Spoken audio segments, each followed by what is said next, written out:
What if the most devastating war in history wasn't an unavoidable accident, but a slow-motion train wreck fueled by a broken peace treaty and a series of high-stakes diplomatic blunders?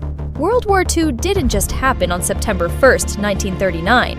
It was the explosive climax of 2 decades of economic despair, wounded national pride, and a global community that simply forgot how to say no. To understand the invasion of Poland, we have to look at the ghosts of the previous war and the toxic environment that allowed a dictator to gamble with the fate of the world. The Versailles time bomb. The seeds of the conflict were planted in 1919 with the Treaty of Versailles. While intended to ensure peace, the treaty forced Germany to accept war guilt, pay astronomical reparations, and surrender vital territories. This created a humiliation economy. When the Great Depression hit in the 1930s, Germany's middle class vanished, creating a vacuum that Adolf Hitler filled with promises of a restored, dominant fatherland. He didn't just want to lead Germany, he wanted to dismantle the entire post-World War I international order. The failure of the shield.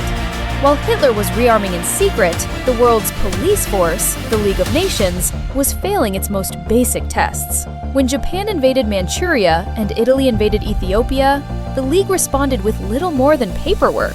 This emboldened the Axis powers. The Western Allies, haunted by the carnage of the trenches, adopted appeasement, a policy of giving Hitler small bites of Europe, like Austria and the Sudetenland, in the desperate hope that he would eventually be satisfied.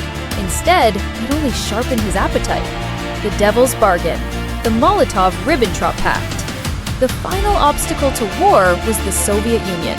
In a move that shocked the world, the ideological arch-enemies Hitler and Stalin signed a non-aggression pact in August 1939. Beneath the public promise of peace was a secret protocol, a map that literally sliced Poland in half between the two dictators.